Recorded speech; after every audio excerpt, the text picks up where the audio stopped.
নমস্কার, Sam audio বুকে আপনাদের স্বাগতম জানাই। আমি সায়ন। আমাদের আজকের গল্প আলো ছায়া। গল্পটি লিখেছে অঙ্কিতা রয়। গল্প পাঠে এবং বিভিন্ন চরিত্রে আমি সায়ন। শুরু হচ্ছে আমাদের আজকের গল্প আলো ছায়া। বিয়ের পর থেকেই ট্রিনার মধ্যে কিছু কিছু অস্বাভাবিক ব্যাপার লক্ষ্য করেছিল বিনয়। মুখে কিছু না বললেও মাঝে মাঝে ট্রিনার এরকম অদ্ভুত আচরণে বিরক্ত হতো সে। প্রথম প্রথম এ বিষয়ে এত পাত্তা দেয়নি, কিন্তু আজকাল বিষয়টা মাথা থেকে বের করতে পারছে না। তৃণার সাথে এ ব্যাপারে কথা বলতে চাইলেও তৃণা এড়িয়ে যাচ্ছে, বুঝতে পারে। তাই এখনো কিছু খোলামেলাভাবে আলোচনা করতেই পারেনি তৃণার সাথে। দুই বাড়ি থেকে সম্বন্ধ করেই বিয়ে হয় দুজনের, একদম প্রকৃত অর্থে অ্যারেঞ্জ ম্যারেজ। বিয়ের আগে ফোনে এক দুবার কথা হলেও সামনাসামনি হয়নি বিনয় ও তৃণা, অথবা বলা যায় তৃণায় দেখা করতে চায়নি। সে বিনয়কে জানিয়ে দিয়েছিল বাড়ি থেকে বিয়ের আগে দেখা করা মানা, আর লুকিয়ে লুকিয়ে নিজের হবু বরের সাথে দেখা করা তার স্বভাবের বিরুদ্ধে। এই বিষয়ে আর কিছু জিজ্ঞেস করেনি বিনয়। বিনয়ের বিয়ের আগের শুধু একটি অনুরোধ করেছিল তৃণা, যেন তাদের শোয়ার ঘরে এবং বাথরুমের থেকে আয়না সরিয়ে দেওয়া হয়। এই অনুরোধটা শুনেই প্রথম খটকা লাগে বিনয়ের। তৃণা জানায় সে আয়না দেখলে ভয় পায়। অনেকেরই আয়নাতে ফোবিয়া থাকে, হয়তো তৃণারও তাই আছে। এই ভেবে সে বেডরুম আর বাথরুমের আয়না সরিয়ে ফেলার ব্যবস্থা করে। এরপর যথারীতি সব নিয়মকানুন মেনে বিয়ে হয়ে যায় তাদের। বিয়ের পর প্রথম দুদিনের কথোপকথনে বিনয়ের তৃণাকে খুব সাধারণ কিন্তু প্রাণোচ্ছল মেয়ে বলেই মনে হয়। কয়েকদিন যেতে না যেতেই বিনয়ের মনের এক বড় অংশ দখল করে নেয় তৃণা। কিন্তু তৃণার কয়েকটি আচরণ মন থেকে মেনে নিতে পারে না সে। এই যেমন কিছুতেই নিজের কোনো ছবি তুলতে চায় না তৃণা, তুললেও দেখতে চায় না, কেমন যেন অদ্ভুত ব্যবহার করে। সেদিন তাদের বিয়ের ছবির অ্যালবাম নিয়ে সবাই খুব মাতামাতি করছিল। সত্যি ছবিগুলো খুব সুন্দর এসেছে, কিন্তু তৃণা মুখ ফিরিয়ে নিল। একবার দেখলেও না, একবারও দেখতে চাইল না। বিনয় নিজেই এসে তৃণাকে বলল, দেখো তোমার এই ছবিটা কি সুন্দর এসেছে। না, তোমরা দেখো, আমার ভালো লাগে না। এত ভালো ছবি, এগুলোই তো পরে স্মৃতি হয়ে থাকবে, এভাবে বলছো কেন? মনে মনে যত্ন করে করে রাখলেই সব স্মৃতি জমা থাকে, তার জন্য ছবি তুলতে হয় না। আর তাছাড়া আমি তো চাইনি বিয়ের সময় জোর করে ছবি তোলানো হয়েছিল, একটু রাগীর স্বরেই জবাব দিল তৃণা। সেদিন আর জোর করেনি বিনয়, কিন্তু মনে মনে সত্যি বিরক্ত হয়েছিল সে। এর পরের শনিবার সন্ধ্যাবেলা তৃণাকে নিয়ে রেস্টুরেন্টে খেতে বসেছিল বিনয়।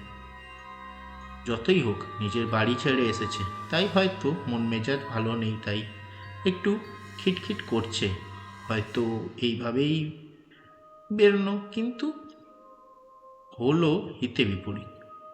বিনয় ভালোবেসে একটি সেলফি তুলতে চেয়েছিল নিজের নতুন বউয়ের সাথে, এবং তৃণা সেই প্রস্তাবে মুখের উপর না বলে দেওয়ায় জেদ চেপে গেল বিনয়ের।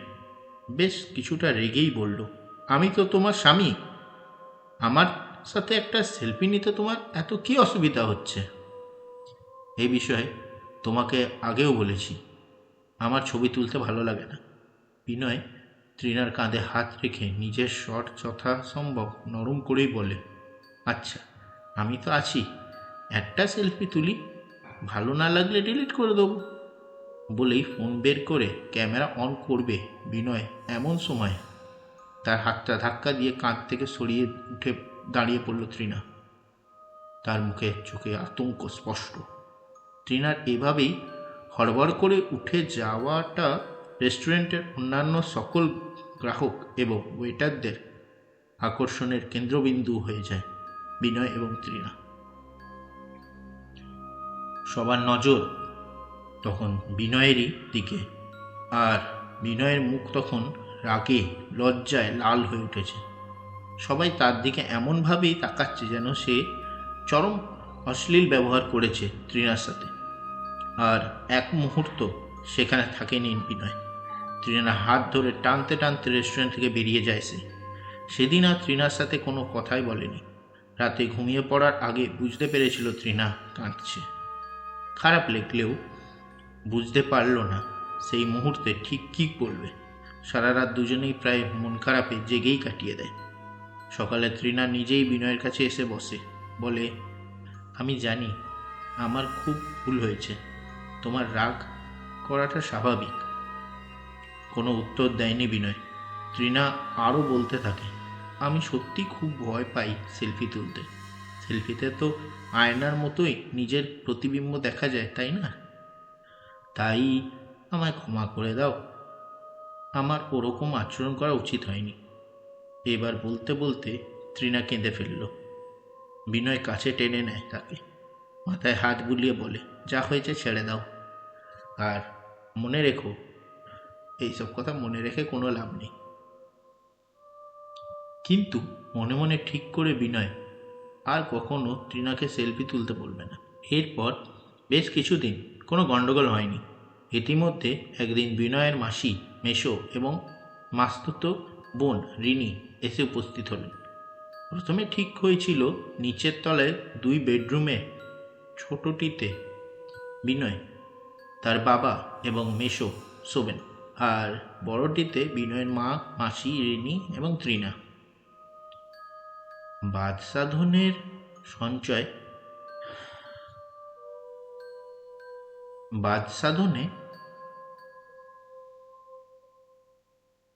বাদ সাধলেন স্বয়ং মাসিমণি। তার বক্তব্য হলো, আমরা আসার কারণে যদি নবদম্পতিকে আলাদা শুতে তাহলে আমাদের পাপ হবে গো। বলেই 32 পাটি দাঁত বের করে হেসে বিনয়ের মায়ের দিকে তাকিয়ে বললেন, তোদের উপর তো আরেকটা ছোট ঘর আছে, আমাদের 3 জনের মতেই হয়ে যাবে। কিন্তু আমাদের মতে অতিথি ভগবান সমান, তাদের কি আর ওইটুকু ঘরে শুতে বলা যায়? তাই অগত্যা ঠিক হলো বিনয় আর তৃণা শোবে উপরের ঘরে। বাকিরা যেমন ঠিক করা হয়েছিল তেমনই হবে। রাতে উপরের ঘরের বিছানা ঠিক করতে গিয়েছিল তৃণা একাই। হঠাৎ একটা আর্ত চিৎকার ভেসে আসে উপরের ঘর থেকে। চিৎকারটা তৃণার। ছুটে যায় সবাই উপরে। এসে দেখে নিজের চোখ মুখ 2 হাতে চেপে মাটিতে বসে ভয়ে কাঁপছে তৃণা। সবাই এসে তৃণাকে একটু জল খাইয়ে ধাতস্থ করে। সে বলে, এই ঘরে যে আয়না আছে সে জানতো না। এই ঘরটায় বিয়ের পরে এই প্রথম আজকেই ঢোকে, আর ঢুকেই মুখোমুখি দেখতে হয় প্রায় দেওয়াল আটকানো আয়নাটি। তাই ভীষণ ভয় পেয়ে যায়। প্রথমে বাড়ির কেউই তার কথা শুনে কিছু বুঝতে পারল না, কিন্তু বিনয় খুব ঠান্ডা মাথায় পরিস্থিতি সামলায়। সে সবাইকে বোঝায় যে তৃণা আয়না জিনিসটাকে ভয় পায়, এটা ওর ফোবিয়া। একটু অদ্ভুত লাগলেও বাকিরা মনে মনে বিষয়টি মেনে নিয়ে নিচে নেমে শুতে চলে যায়। এরপর বিনয় গিয়ে দেওয়াল আয়নাটা নামিয়ে সেটা ওই ঘরের ডিভান খাটটির ভিতরে সযত্নে রেখে দেয়। তৃণাকে অনেক আশ্বস্ত করে বুঝিয়ে সেই ঘরে নিয়ে আসে। সেদিন রাত্রে হঠাৎ মনে হলো কেউ ফুপিয়ে ফুপিয়ে কাঁদছে, আর তার নাম ধরে কাতর স্বরে ডাকছে। ঠিক খাটের কাছ থেকেই আস্তে আওয়াজটা। চমকে উঠল বিনয়। এ তো তৃণার কান্নার শব্দ। পাশ ফিরল বিনয়, দেখল তৃণা নিশ্চিন্তে ঘুমাচ্ছে। তাহলে সে নিশ্চয়ই ভুল শুনেছে। আবার ঘুমিয়ে পড়ল সে। পরদিন অফিস থেকে ফেরার পর তৃণাকে একটু চা করতে বলে নিজের ঘরে এসে বসলো বিনয়। একটু বাদে তৃণা চা এনে তাকে দিল, তারপর তার পাশেই বসে পড়ল। চা খেতে খেতে বিনয় দেখল তৃণা ঘাড় কাত করে অদ্ভুত দৃষ্টিতে তাকিয়ে রয়েছে তার দিকে। কি হলো, ওভাবে কি দেখছো? তুমি আমায় ভালোবাসো? এ কেমন কথা? বলেই হাসলো একটু বিনয়। নিজের হাতটা তৃণার কাঁধে রেখে একটু কাছে টেনে বলল, তুমি আমার একমাত্র স্ত্রী বলে কথা। তোমায় ভালোবাসবো না তো কাকে ভালোবাসবো তৃণা? কথাটা বলার পর হঠাৎ কি হলো বিনয় বুঝতে পারল না। তৃণা তাকে ধাক্কা দিয়ে সরিয়ে চাপ স্বরে বলল, ওই নামটা নেবে না, ওই নামটা তোমায় ভুলতে হবে। বলেই তৃণা ঘুরে তাকায় বিনয়ের দিকে। তার দৃষ্টি থেকে যেন আগুন জ্বলছে। তারপর উঠে সেই ঘর থেকে বেরিয়ে যায় তৃণা। এই অদ্ভুত ঘটনায় বিস্ময়ে হতবাক হয়ে যায় বিনয়। তৃণার ব্যবহারে একটু অবাক লাগলো তার, কিন্তু এতটা অদ্ভুত ব্যবহার করেনি কখনো। কিছুদিন পরে বিনয় হঠাৎ দেখে তৃণা বড় ঘরের ড্রেসিং টেবিলের আয়নার সামনে বসে চুল আঁচড়াচ্ছে চিরুনি দিয়ে। সাধারণ মেয়ে হলে ব্যাপারটা খুবই স্বাভাবিক হতো হয়তো, কিন্তু তৃণা তো আয়না দেখলে ভয় পাগল হয়ে যায়। তার জন্য তো ঘরের প্রায় সব আয়না সরিয়ে ফেলা হয়েছিল, এমনকি এই বড় ঘরের ড্রেসিং টেবিলটাও অন্যদিকে ঘুরিয়ে রাখা হয়েছিল, যাতে এই ঘরে ঢুকলেও তৃণাকে আয়নার মুখোমুখি না হতে হয়। আয়না দেখতে হবে বলে তৃণা সাজত না, চুল তো সে আয়না না দেখেই বাঁধত। আজ হঠাৎ কি হলো? তৃণার কাছে এগিয়ে গিয়ে বলল, কি ব্যাপার, আজ আয়নাকে ভয় করছে না? তৃণা তার দিকে অদ্ভুতভাবে তাকিয়ে বলল, না, আমি এসবে ভয় পাই না। কিন্তু তুমিই তো বলেছিলে তোমার আয়না দেখলে ভয় করে। সেই জন্য তো আমি সেলফিও তুলিনি তোমার সাথে। অদ্ভুতভাবে হাসলো তৃণা, বলল, আমি বদলে গেছি দেখো। তুমি বলো ওই আগের বউটার থেকে এই বউটা বেশ ভালো না? তৃণার হাসিটা ভীষণ অস্বাভাবিক লাগলো বিনয়ের। সে কোনো উত্তর না দিয়ে চুপচাপ বেরিয়ে গেল।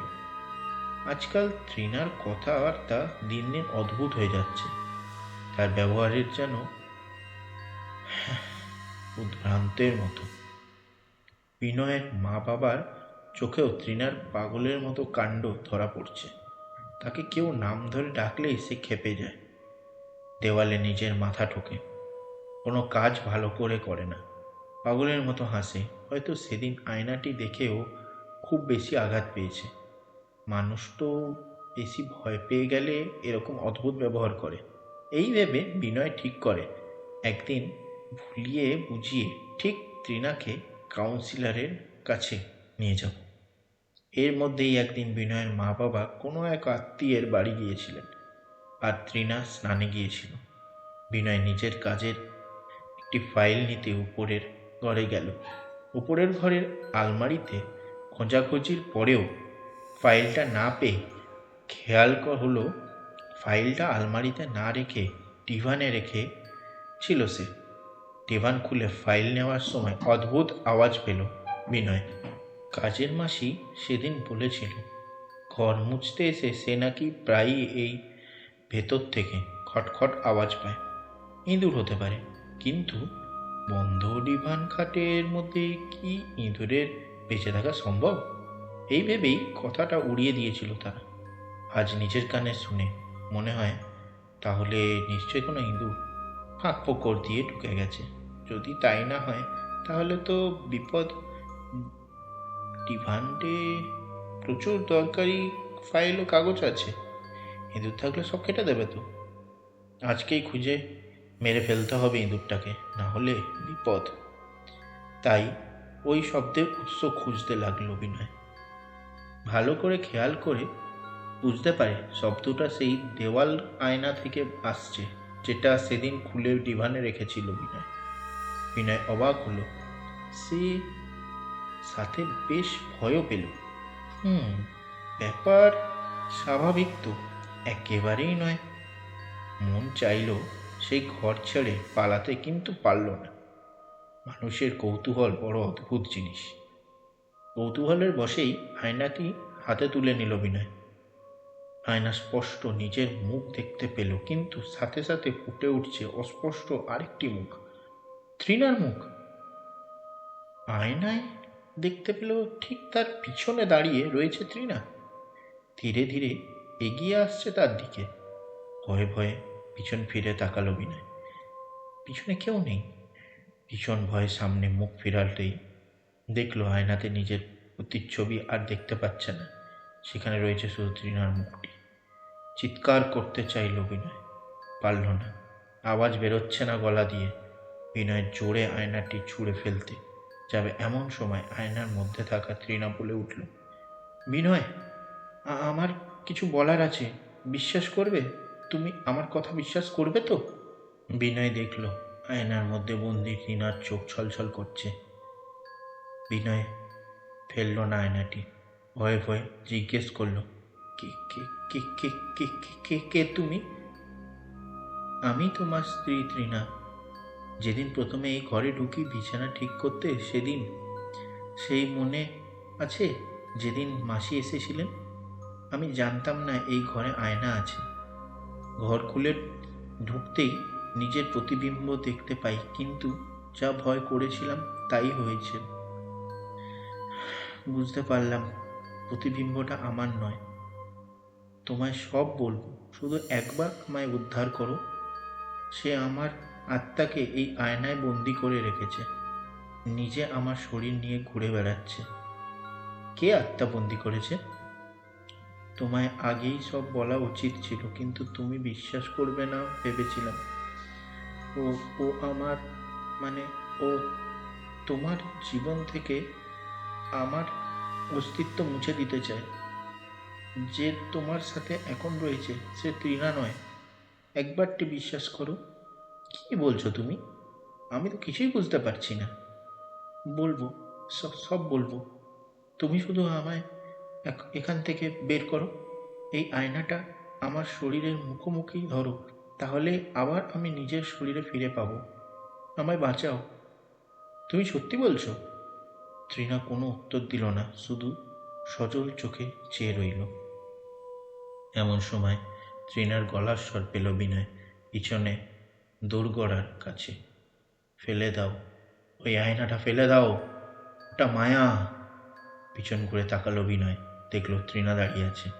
সত্যি, তার মাথার মধ্যে সব তালগোল পাকিয়ে যাচ্ছে। কে সত্যি বলছে?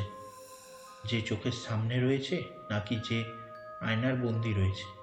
তৃণা এবার এগিয়ে এলো তার কাছে। সে কাছ থেকে আয়নাটা কেড়ে নিতে বলল, ওর কথা বিশ্বাস করো না। ওই আমায় আয়নায় বন্দি করে শরীর পেতে চায়। তুমি তো আমার সাথে খুশি, বলো?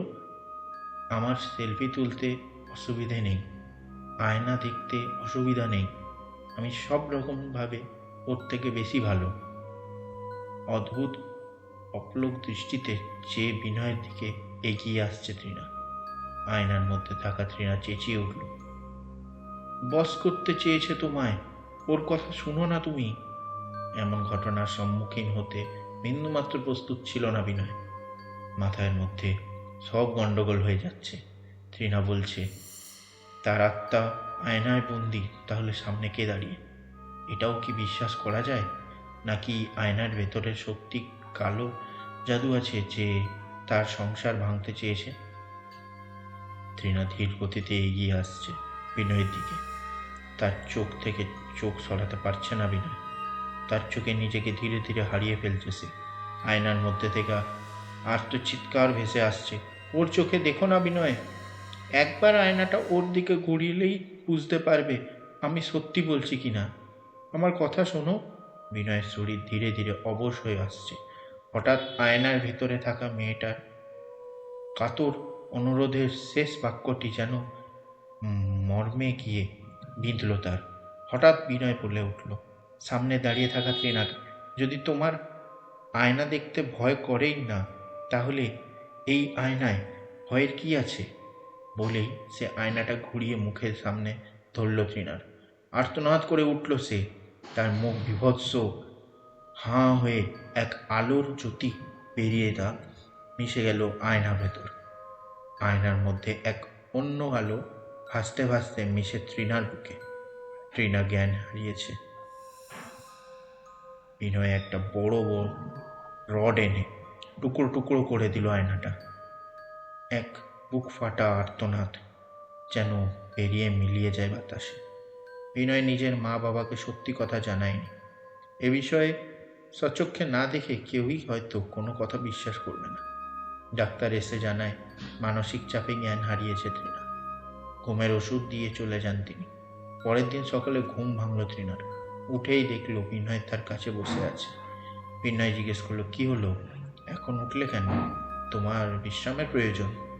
তৃণা বলল, জানি তুমি কি জানতে চাইবে। আগে তোমায় সব কথা বলি, ক্ষমা করতে পারবে তো আমায়? এমন ঘটনা কখনো শুনিনি, বুঝতেও পারছি না কি হচ্ছে। জানতে তো কৌতূহল হচ্ছে খুবই, কিন্তু তোমায় এই অবস্থায় মাথায় চাপ দিতে হবে না। তোমায় বলছি পুরো ঘটনাটা, একটু ধৈর্য ধরে শোনো। কখনো তো বলতেই হবে। আমার এক যমজ বোন ছিল বিনা। আমাদের একই সময় জন্ম এবং একই রকম দেখতে হলেও সে আমার মতো মানসিকভাবে সুস্থ ছিল না। বিনা ছিল ভীষণ জেদি স্বভাবের। সে যা আবদার করতো তাকে তখনই সেটা এনে দিতে হতো। ভীষণ অদ্ভুত আচরণ করতো, না দিলে দেওয়ালে মাথা ঠুকতো। তার এক অদ্ভুত স্বভাব ছিল, যা নিয়ে আমি খেলতাম ও সেটাই চাইতো, না দিলে মাথার চুল ছিঁড়ত।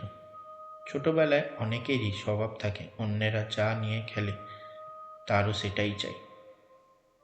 আমার মা বাবাও ওকে তেমনটাই ভেবেছিল, কিন্তু বড় হয়েও ওর স্বভাব পাল্টালো না। কাউন্সেলিং করিয়েও কিছুদিন ভালো থাকতো, তারপর আবার যেই কেসেই। স্কুলে ওর আলাদা কোনো বন্ধু ছিল না। ওর পাগলামি আর হিংসুটে স্বভাবের কারণে ওর সাথে কেউ মিশত না।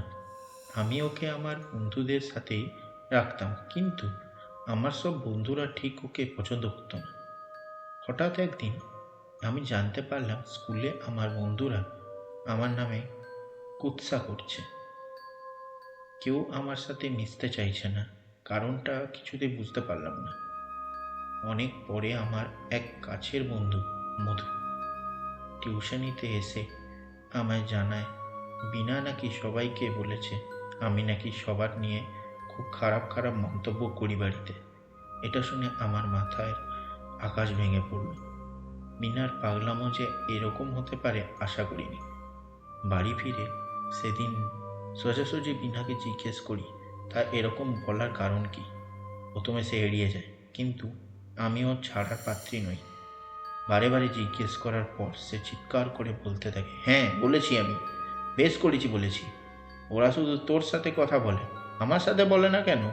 আমি যখন ওদেরকে বলেছিলাম তুই ওদের নামে উল্টোপাল্টা কথা বলিস, ওরা আমার কথা মন দিয়ে শুনেছিল, আমায় পাত্তা দিচ্ছিল, তাই আমি ওদের বলেছি এসব।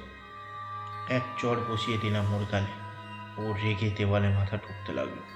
মা বাবা অনেক কষ্টে শান্ত করে আমাদের। সেদিনের পর থেকে ওর সাথে খুব একটা কথা বলতাম না আমি, আর বন্ধুরাও মিশতে দিত না। এরপর ক্লাস 10-এ পড়ার সময় পরিচয় হয় অর্কর সাথে। একই টিউশনে পড়তাম আমরা, ভালো বন্ধুত্বও হয়ে যায়। এরপর মাধ্যমিকে আমি ভালো নাম্বার পেয়ে পাস করলেও বিনা ফেল করে। আমি 11-এ কলা বিভাগে ভর্তি হই, বিনা থেকে যায় ক্লাস 10-এ। 11-এর ওঠার পরেই আমি জানতে পারি অর্ক আমায় পছন্দ করে। সে বিজ্ঞান বিভাগে ভর্তি হয়েছিল, তাই শুধু বাংলা আর ইংরেজি টিউশনেতে দেখা হতো আমাদের। একদিন আমি বাংলা টিউশনি যাওয়ার পথে দেখলাম বিনা আমার কুর্তি পরে অর্কর সাথে রাস্তায় গল্প করছে। খুব অবাক হয়ে গেলাম। বিনার তো এখানে থাকার কথা নয়, ও তো 10-এর ব্যাচে পড়ে, এখন তো 11-এর ব্যাচ শুরু হওয়ার কথা। এগিয়ে গেলাম ওদের দিকে। আমায় দেখে বিনা ভীষণ থতমত খেয়ে গেল। অর্কও অবাক চোখে তাকিয়ে রইল। বিনা, তুই কি করছিস এখানে? তোর তো সকালে টিউশনি থাকে। অর্ক বিস্মিত সুরে বলল, এসব কি হচ্ছে ত্রিনা? তুমি তো মানে আমি তো তোকেই ফোন করে ডেকেছিলাম টিউশনের আগে দেখা করব বলে। অর্কর দিকে ঘুরে বললাম, আমি তো ফোন পাইনি কোনো। সেই মুহূর্তে আমাদের কারো বুঝতে বাকি রইল না ঘটনাটা কি ঘটেছে। বিনা অর্কর ফোন ধরে, আমার নাম ধরে কথা বলে, এবং শুধু তাই নয়, আমার জামা কাপড় পরে আমার জায়গা নিয়ে অর্কর সাথে কথা বলতে চলে এসেছে। আমি ভীষণ রেগে যাই। যা নয় তাই বলে অপমান করি বিনাকে। অর্কও রেগে যায় এই বিষয়ে, সেও বেশ কিছু কথা শুনিয়ে দেয়। বিনা কাঁদতে কাঁদতে সেখান থেকে পালিয়ে যায়। যাওয়ার আগে শুধু একটা উত্তর দেয়, ত্রিনা, তুই না আসা পর্যন্ত অর্ক কিন্তু আমায় চিনতে পারেনি বিনা বলে। তাহলে ও কেমন ভালোবাসতো তোকে? আমি হই বা তুই ওর কাছে, তোর কাছে তো একই ব্যাপার, বলো অর্ক। তার এই কথাটা মনে বাজতে থাকে আমার। টিউশনিতে আর কথা বলিনি অর্কর সাথে। তার উপরেও ভীষণ অভিমান হয়েছিল। কেন সে আমার আর বিনার কথা বলার ধরনের পার্থক্য বুঝতে পারল না? সত্যি তো বলেছে বিনা, সে যদি আমার মনটা না চিনল তাহলে কি চিনল? টিউশনি থেকে বেরিয়ে বাড়ি ফিরে সেদিন জানতে পারি বিনা আমাদের ফ্ল্যাটের ছাদ থেকে ঝাঁপিয়ে সুইসাইড করেছে। তাকে বাঁচানো যায়নি। ভীষণ আঘাত পাই আমি। রাগের মাথায় এত কিছু বলে ওর কাছে ক্ষমাও চাইতে পারলাম না। তার সব কাজ মিটে যাওয়ার পরে একদিন রাতে স্বপ্নে দেখতে পেলাম বিনা বলছে, তোর শরীরটা আমায় দিবি? দে না, তোর শরীর আর আমার শরীরে তো পার্থক্য নেই, দে না রে, তাহলেই ক্ষমা করে দেবো তোকে। ভীষণ ভয় পেয়ে যাই আমি। এর পরের দিন মা আয়নার সামনে বসে আমার চুল বাঁধছিল। হঠাৎ দেখলাম আমার প্রতিবিম্বের সাথে বিনার প্রতিবিম্ব। কি কুটিল তার হাসি! ভয়ে ছিটকে যাই, সরে যাই আমি সেখান থেকে। মাও সবটাই লক্ষ্য করেছিল। আমি তাকে স্বপ্নের কথাও খুলে বলি। মা আমার মাসির সাথে আলোচনা করে এক সাধুর কাছে নিয়ে যায় আমাকে। সব শুনে সেই সাধু বলেন, তোমরা ভালো করেছো ব্যাপারটা বুঝতে পেরে এখানে এসেছো। তোমাদের আরেক মেয়ে বিনা মনে করে তার ত্রিনার সব কিছুতেই অধিকার আছে। এখন সে ত্রিনার প্রতিবিম্বের অধিকার কেড়ে নিতে চেয়েছে। সেই প্রতিবিম্বের সাহায্যে অধিকার করতে চাইছে ত্রিনার শরীর। ও তার মতো সবার কাছে ভালোবাসা পায়নি, তাই ছিনিয়ে নিতে চায় ওর সব কিছু। ও এখনো হিংসে করে ওকে, আর সেই হিংসেই ঋণাত্মক শক্তি যোগাচ্ছে তাকে। আমার মা এর প্রতিকার জিজ্ঞেস করায় তিনি এক মাদুলি দেন আমায় এবং বলেন সব আয়না বা প্রতিফলক থেকে দূরে থাকতে। যেদিন আমার সত্যি ভালোবাসা আমাকে আমাদের দুজনের মধ্যে পার্থক্য ধরতে পারবে, সেদিন ও বুঝতে পারবে ভালোবাসায় মনের মিলন হয়। শারীরিকভাবে এক হলেও সেই ভালোবাসায় তার অধিকার নেই বুঝলে তখন সে চলে যাবে। এরপর থেকেই শুরু হয় আমার আয়না ভীতি। আমার ছবিতেও তার প্রতিফলন দেখতে পেতাম বলে ছবি তুলতে চাইতাম না। এইসব কারণে মা বাবাও ঘরের থেকে সব আয়না সরিয়ে দেয়। সরিয়ে ফেলা হয় বিনা ও আমার সব ছবিও। বিনার কোনো কথা আর উচ্চারণ করা হতো না আমাদের ঘরে। ধীরে পরিস্থিতি একটু সহজ হলে, কিন্তু আমি একটু গুটিয়ে নিয়েছি নিজেকে। আগে যেভাবে খোলা মনে মিশতাম সবার সাথে, তেমনটা আর পারি না। অর্কর সাথেও ওই ঘটনার পর কথা বলা বন্ধ করে দিয়েছিলাম। এই বিষয়ে বিয়ের আগে তোমাদের সাথে আলোচনা করতে দেয়নি মা বাবা। তারপর সেদিন ওই ঘর খুলতেই আয়নার মুখোমুখি হই, তার মুখোমুখি হই। আমায় একা পেয়ে আয়নার বন্দি করে নিজে আমার জায়গা নেয়।